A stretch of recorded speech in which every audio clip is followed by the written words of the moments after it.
Hey everybody, it's Brian, and this is our first Qt programming video. Now, when I say Qt, I don't mean it's good looking. That's actually what we're going to be covering. It's called Qt.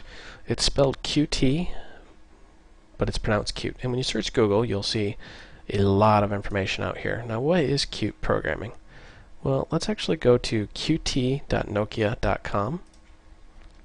This used to be Trolltech Software or just qt.com, but it was bought by Nokia. Nokia makes a lot of phones, if you don't know what Nokia is. Now, Qt programming has a bit of a background on it, and I don't want to get into it too much. If you're really interested, go buy a good book. It's called the C++ GUI Programming with Qt 4, second edition by Prentice Hall. There's also an advanced book that's also very good, Advanced Qt Programming, Creating Software with C++ and Qt 4.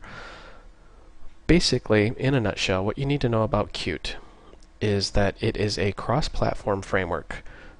Similar to Java in the sense that it's cross-platform. What you write will run in Windows, Linux, Unix, pretty much anything you want out there. I think you should go to the website and really explore and see what this can do for you. Now, if you go to the downloads, you'll notice there's two options, LGPL and commercial. We're going to explain what these two mean real quick. Commercial, that's if you're developing commercial application. You're a big company, you're going to develop this software that's going to change the world, and, well, you need to pay Nokia for this. Now, I pause because I know some of you are going, I don't want to pay anything. Well, you don't have to. There's the LGPL license. This means that you can, royalty-free, distribute your applications created in Qt, and the only thing you would have to do is share your changes to the Qt framework. So if you actually modify the Qt framework, you have to share those changes. But your source code, remains closed source or open source, however you want to do it. Qt used to get a lot of flack for its licensing. The licensing used to be much stricter. It used to either be open source or commercial. And if it was open source, any software you wrote had to be open source. That's all changed. LGPL allows you to close source your application and not pay a dime, but if you make a change to the Qt framework, you have to share that change with the rest of the world.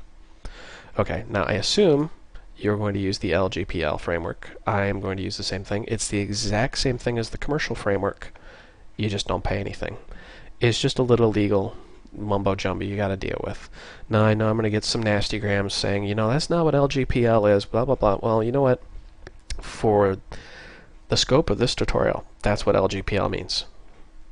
If you write software, LGPL.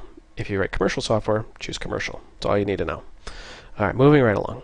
The Qt SDK. What is an SDK? Software Development Kit is what an SDK means.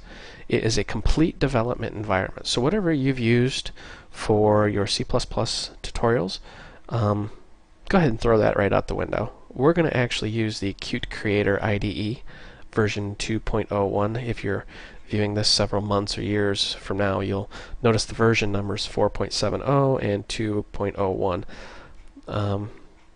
I don't think that Qt's going to get dated very fast. I know some frameworks do, but I think Qt's going to be around for a long time, and I don't think it's going to change at the core level. It's a very good framework. Anyways, moving right along. Go ahead and choose your download. You notice you got it for Windows, Linux 3264, and Mac.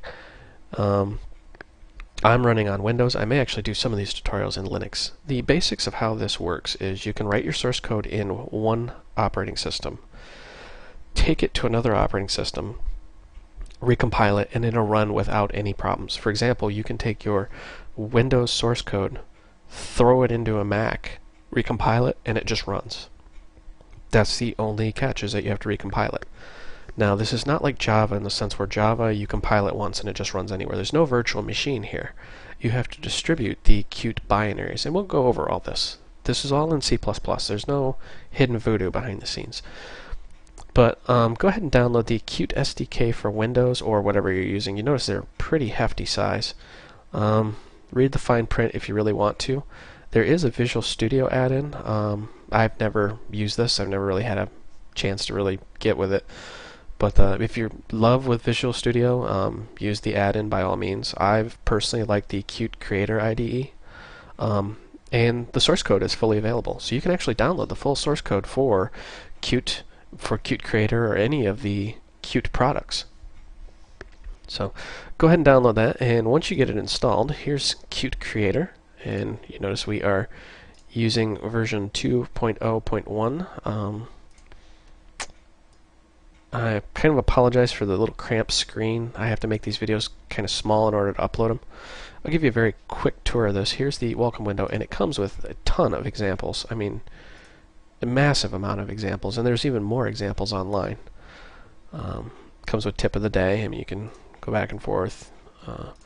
Here's the editor we'll get into. This is where your projects would be, your open documents, and here's where your source code will be. We haven't opened anything. Design, you can actually design your own windows. It's actually very neat. Debugging, help screens. The help is actually very, very good. A lot of people even question buying a book because you have the full tutorials, full everything right here in the IDE. I mean, it's a very robust system. And then you've got debugging and compilation and all sorts of stuff, build issues, searches, I mean, you name it. This IDE does just about everything you need. So for the sake of simplicity, I'm going to be using Qt Creator version 2.01. So this is Brian. I thank you for watching. I hope you found this video educational and entertaining, and I look forward to going over this topic with you.